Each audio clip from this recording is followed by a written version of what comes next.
चुनाव 2025 की, जहां अब सियासी जंग पूरे शबाब में है। जी हाँ, पटना से लेकर सीमांचल तक चुनावी माहौल पूरी तरह गरमाया हुआ है। एनडीए, महागठबंधन और जनसुराज तीनों गठबंधन जनता को लुभाने में जुटे हुए हैं। वहीं प्रधानमंत्री नरेंद्र मोदी ने पटना में रोड शो कर माहौल को एनडीए के पक्ष में करने की कोशिश की है। मोदी ने अपने भाषण में कहा कि बिहार विकास की राह पर है और केंद्र की योजनाओं में राज्य को नई दिशा दी जा रही है। वहीं तेजस्वी यादव ने पलटवार करते हुए पूछा, 11 साल से बिहार को आपने क्या दिया? उन्होंने बेरोजगारी, अपराध और पलायन जैसे मुद्दे उठाकर युवाओं का ध्यान आकर्षित किया। जी हाँ, दूसरी ओर जनसुराज पार्टी के संस्थापक प्रशांत किशोर लगातार गांव-गांव जाकर जनता से संवाद कर रहे हैं। उनका कहना है कि इस बार बिहार में जनता खुद राजनीतिक बदलेगी।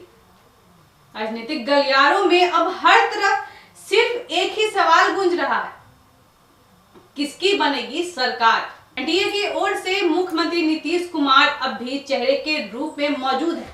वहीं बीजेपी नेता अमित शाह और योगी आदित्यनाथ भी रैलियों से पार्टी में नया जोश देखने को उजागर कर रहे हैं। महागठबंधन में राजद, कांग्रेस और वामपंथी दलों ने साझा प्रेस कॉन्फ्रेंस कर दावा किया है कि इस बार बिहार बदलेगा। सीट बंटवारे को लेकर महागठबंधन में थोड़ी खींचातानी जरूर हो रही है, मगर अब सभी दल एकजुट होकर मैदान में उतर चुके हैं। राजद को 143, कांग्रेस को 61 और वाम दलों को 30 सीटें दी गई है। वहीं एनडीए ने पहले ही अपने उम्मीदवार की लिस्ट जारी कर दी थी। इस बार चुनाव में एक और दिलचस्प पहलू सामने आया है, उम्मीदवारों की आपराधिक पृष्ठभूमि। जी हाँ, रिपोर्ट के अनुसार महागठबंधन के करीब 45% उम्मीदवारों पर गंभीर आपराधिक मामले दर्ज हैं, जबकि एनडीए में यह आंकड़ा लगभग 38% है। यानी राजनीतिक में दागियों की एंट्री अब भी जारी है। मोकामा में हाल ही में हुए हत्या मामले ने चुनावी माहौल को और भी गरमा दिया है। विपक्ष इसे कानून व्यवस्था की नाकामी बता रहे हैं, जबकि एनडीए ने कहा है कि कानून सबके लिए सामान्य है, किसी को बख्शा नहीं जाएगा। छठ पर्व के दौरान भी नेताओं ने जनता के बीच जाकर संवाद कायम किया। एनडीए की रैलियों में विकास और बुनियादी ढांचे का मुद्दा उठाया जा रहा है, जबकि महागठबंधन युवाओं को रोजगार और पलायन से मुक्ति का वादा कर रहे हैं। वहीं जैसे जैसे चुनाव की तारीख नजदीक आती जा रही है, दोनों पक्षों की बयानबाजी तेजी से होती जा रही है।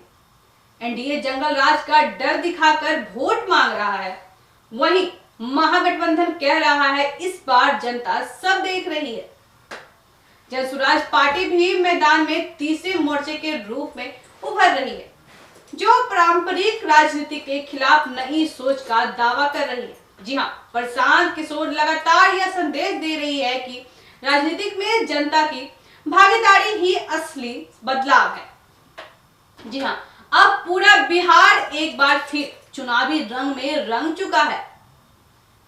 कहीं मोदी मोदी के नारे लग रहे हैं, तो कहीं तेजस्वी तेरी लहर चली। हर गली मोहल्ले में सिर्फ एक चर्चा, कौन जीतेगा 2025 का बिहार चुनाव। फिलहाल चुनावी रणनीति सज चुकी है। नेता मोर्चा पर, पोस्टर, बैनर दीवार पर और जनता के दिल में सवाल बस एक, बदलाव चाहिए या भरोसा कायम रखना है। और अब सबकी निगाहें 6 नवंबर पर टिकी हुई है, जब पहले चरण की वोटिंग होगी और तय होगा कि बिहार की सियासत का अगला अध्याय। इसमें आपकी क्या राय है, हमें कमेंट करके जरूर बताएं। ऐसे तमाम खबरों के लिए जुड़े रहें हमारे साथ एक न्यूज़ 24 से। धन्यवाद।